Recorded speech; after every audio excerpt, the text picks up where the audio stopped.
Aloha and welcome to this week's video. So this week I'm really excited. This is a personal piece. It will be for sale, but it's really just my own design. I really like knife making, and one of my favorite knife styles are a SanMai steel, which is where you weld different steels together and you get a pattern when you grind into them. And so I really wanted to make the same type of thing out of wood. And I've been thinking about it for a long time, and hadn't really come up with a good plan as to how I'm going to do this. There's a lot of different ways that I think you probably could do it, and I finally came up with one plan, and it was from watching actually a YouTube video on someone that was making a table, a woven wood table. And you can see here on that image how the wood looks like it's woven together. And that's almost the perfect look that I was looking for the SanMai. And so what I'm going to be doing is tracing my blade here on this second piece of coal wood. I tried to find a lighter grain, but this was kind of the lightest grain I could find. I debated having it just be that lighter section, but it was a little thin. And so what I ended up deciding to do was just have the light section cut across, and that way I would have even more contrast from the different pieces. So once I traced it out, I went ahead and cut a spacer. So the spacer is also made of coal wood. Cutting the spacer was kind of a pain in the butt because I don't have a planer, and so I ended up cutting a thin section using my bandsaw, and then working it down with my angle grinder. I was kind of just playing around with it here. I wanted to see how flexible it was going to be, and immediately realized, I mean, it is a hardwood. Coal wood is a hardwood, and so even though these spacers I got down pretty thin, it just wasn't very flexible, and so I knew I was going to need to steam it. I've never done that before, and I don't really have a good place to steam it. And so what I ended up doing is in order to steam it was boiling some water and putting it in it. And we'll get to that here in a little bit. Before I get to that though, this next step, and this comes from that woven wood video that I saw, where I'm gluing the two pieces together, or not gluing, I'm taping the two pieces together just so that they stay nice and snug. And then I'm going to cut out where I want that blade curvature to be to mimic the SanMai. And you can see here I've cut it out. Now what that's going to give me is, the downside is I get quite a bit of waste. So it's kind of an expensive piece to make because of all the waste. But what that gave me is it gave me a matching piece here that would fit right into it. And so that was perfect. Now because of my bandsaw, I do have a little bit of, it's not a perfectly smooth cut. I tried to make it as clean as I could, but I'm going to be filling that in later with some wood glue and shavings, and I'll show that too. Originally, I was going to have the spacer go along both the blade and the false edge up at the top, and I actually made a slight mistake, and I'll show that in the video in a little bit, but I realized almost immediately I wasn't going to be able to glue the bottom and top sections all at once. And so I'm going to be working first on the bottom section. So I boiled this water. You can't tell because it's no longer boiling. I went ahead and soaked the piece in that water and started to form it. And I realized I didn't soak it for nearly long enough.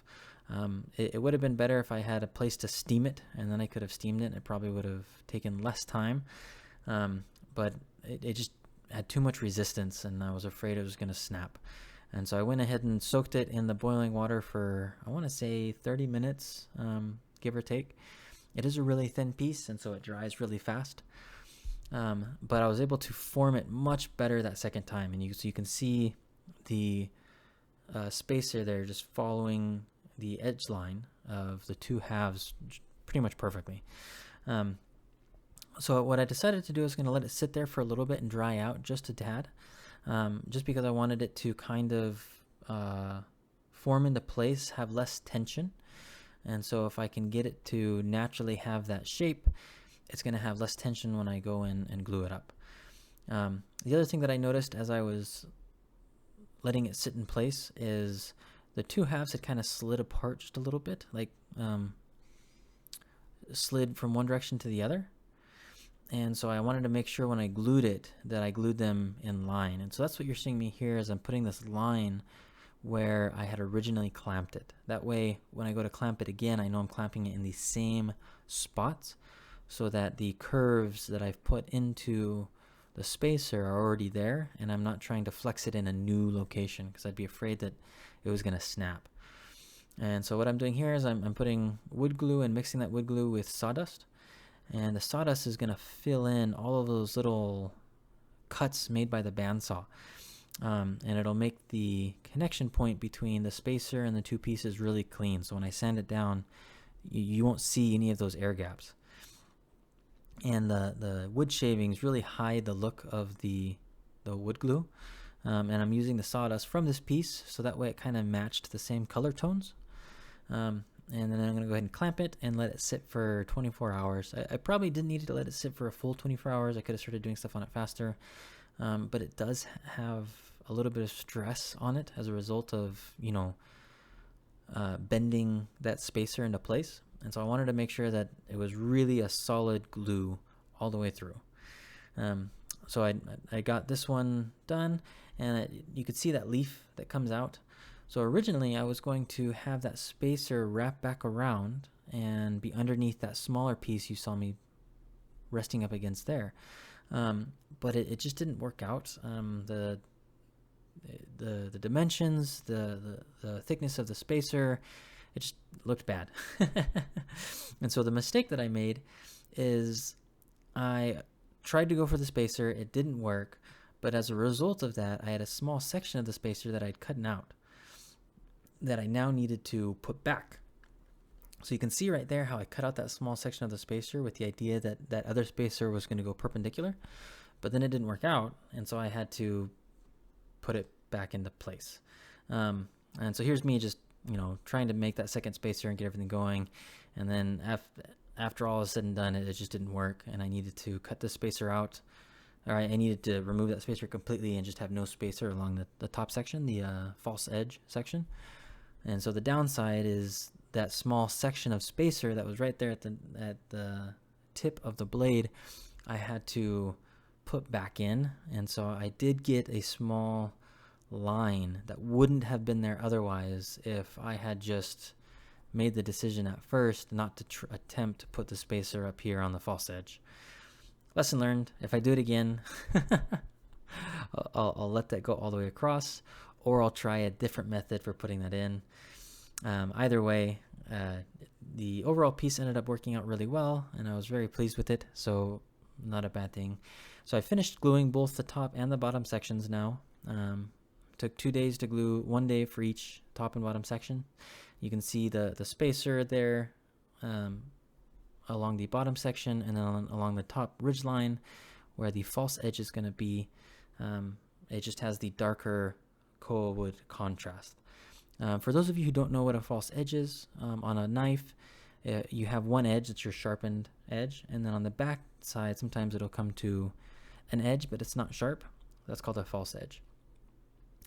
So I spent probably about a day and a half of just shaping this into place. I decided to go for sharper angles rather than smooth curvatures, just because I wanted to mimic, a blade.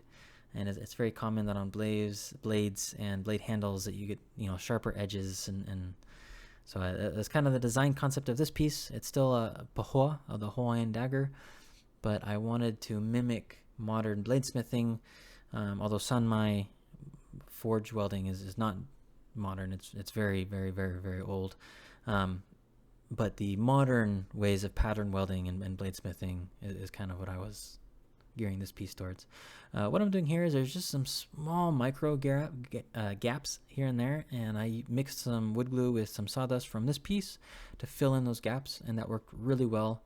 You have to let it sit a little bit because you don't want the glue to gum up when you're sanding. So I did let it sit for about half a day to dry up. I didn't let it sit as long as the other pieces because it's not holding anything structurally.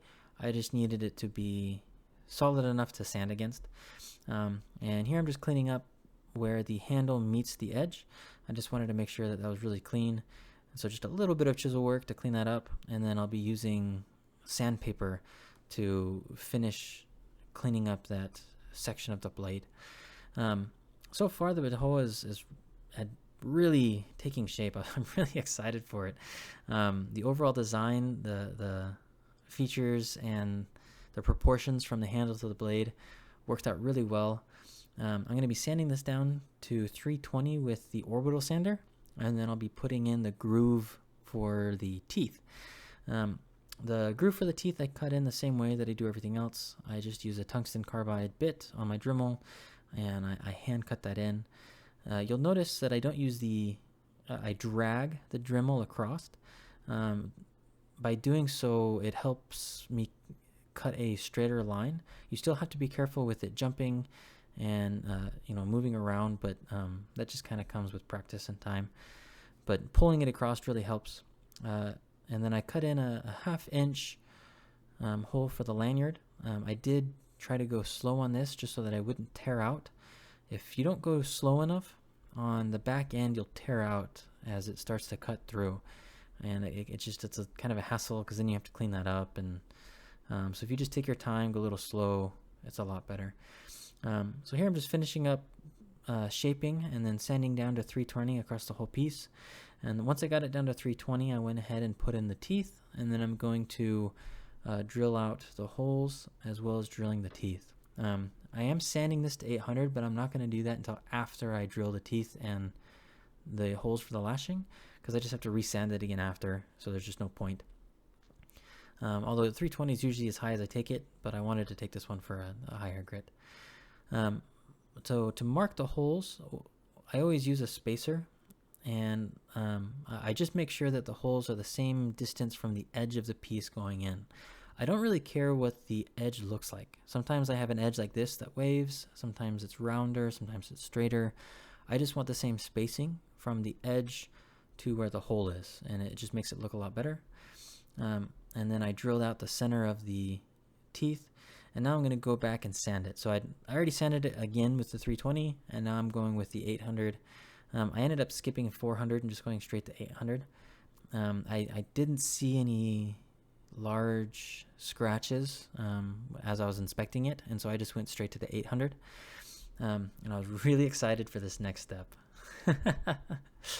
So I love oiling the pieces. It's probably my favorite step of the whole process. And I was really excited for this one because I'd finally get to see the contrast between the 3 different grains of koa wood really come out. And so you can see how it goes from that 2-tone dark to light koa on the edge with the spacer, and then that single tone koa body, and then on the false edge, the top side, it's got that darker koa, which is actually the same koa, the same piece that's from the edge. So the edge and the top section are really the same piece. Overall, I was very, very pleased with how this turned out and the overall aesthetic. Absolutely gorgeous piece.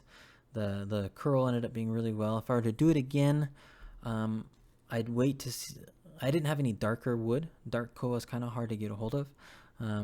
I would have liked a darker koa on either the center or the outer, so I had a larger contrast. But even with the lighter contrast here, it worked out very beautifully. I did lash it. I forgot to hit record when I was lashing. It's kind of boring anyway. If you want to see some of my other lashing in other videos, you're welcome. Pretty much every video I have me lashing the piece. This is just a standard lashing with a wrist strap. So here's the finished piece. I'm going to show you again some more footage of this in the natural light, but just in my workshop here. Absolutely beautiful curl. I love the transition.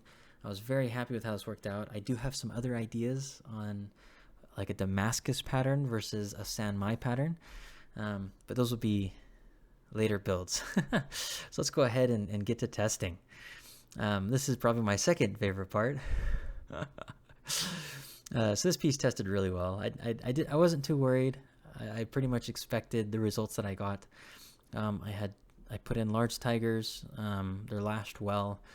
I very rarely break teeth. I was a little bit curious to see if I would see any separation between the woods, but they were glued really well and clamped for 24 hours, and so I was pretty confident that it wasn't going to be an issue.